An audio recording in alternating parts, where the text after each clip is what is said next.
here's the hood. Not too bad. Got these pieces here. Sunday morning. And I painted it last night. Doesn't look too bad. You know, I got some dirt speckles here and there. Maybe you can see some. But like I said, I don't have the perfect paint booth by no means. You know, I'm just painting in my garage. So, and then you see that right there? Can you see that little line right there? See that? Yeah. As I'm spraying with the gun, bonk, right up against the hood hinge. So, I'm going to wet sand that out. Hopefully that'll turn out good. But that's about the only mistake I made. This is why you shouldn't be painting and doing stuff late at night. You know, you get fatigued, you're not paying attention. But when you're excited, you're excited. You know what I mean? So right now this thing's got 4 coats of clear on it. I'm going to wet sand off and buff, 2 for sure. And but I'm not going to touch it for a couple days. I like to pull the masking paper off because whenever you got something taped off, I'm going to show you. I've seen this before, especially like on door jambs. So you see how that tape's stuck right there? Okay. So what happens is as someone helped me sand the door jambs, which would be my wife and my daughter, God bless them.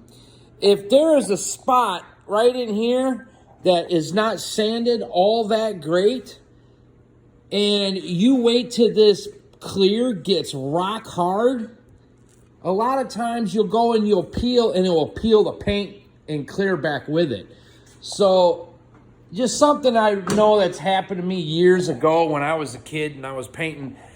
So that's why now I come out the next day and I pull all the paper off and everything. The truth of the matter is it's really nice to leave it until you're done wet sanding and buffing because that shit goes everywhere. But what I'll do now is I'll just cover up some stuff, like the dash and whatnot in the engine compartment with some plastic while I wet sand and buff. Because after I get done wet sand and buff, I'm going to wash the whole vehicle anyway. So, little tip you guys take with you if you want to pull off the paper. But let's be honest, once you get it painted, the first thing you want to do is pull off the paper, and every little thing that you bolt to your paint job looks just awesome. You put out a piece of trim, you're like, man, that looks good. You put your wheels on, you're like, man, that looks good. And, so now's the step where you're all in a hurry. You want to start putting it back together. You want to go enjoy it, but you got to back up, you got to hold up, and you got to wet sand and buff. Now, listen, I'm going to tell you guys right now, I've seen some terrible locations that have had cars and trucks painted in them. I'm talking, in the garages, just barns. I mean, I've seen some wild stuff. But you know what? If you take your time with the prep work, you take your time to prep the environment you're in, and you take the time, the most important part is wet sand and buff. If you take your time and learn how to wet sand and buff, you can make just about any paint job painted in the shittiest environment look good, okay? So keep that in mind.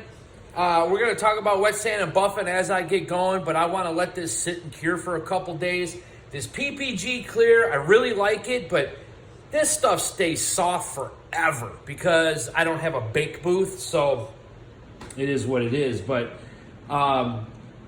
normally I would take this, rip all the stuff off, I'd shove it outside and let the UV light help cure it because it makes a big difference. If you've ever sanded on this stuff, after a few days of it being in the shop and not outside, and then put it out in the sunlight, for a few days and then sand on it, you'll see it gets a lot harder, a lot quicker. So, but I can't today. It is pouring down rain, so I'm a little disappointed. I was hoping today was going to be sunshine so I can shove this outside and let it cook. One other thing I can tell you before wet sand and buffing that I've learned, the longer you let it sit and cure, less of a chance you have of burning through like edges, or less of a chance that you have sanding through because it's so rock hard. But the harder it is to sand and get the orange peel out. So keep that all in mind. Take that with you.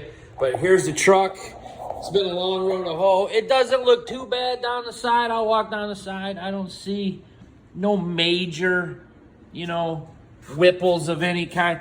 I got a couple up here. You might be able to see right around where the mirror goes. And I really don't care. So I'm going to drive it. I'm going to enjoy it. And who knows what I'm going to do with it. I would like to put a Hemi in it, but that's later on. We'll get to that. So anyway, guys, that's part 10. That's 10 steps into dealing with the D150. We'll see you guys later. We'll have more on this probably after it's buffed and we start putting it together. See ya.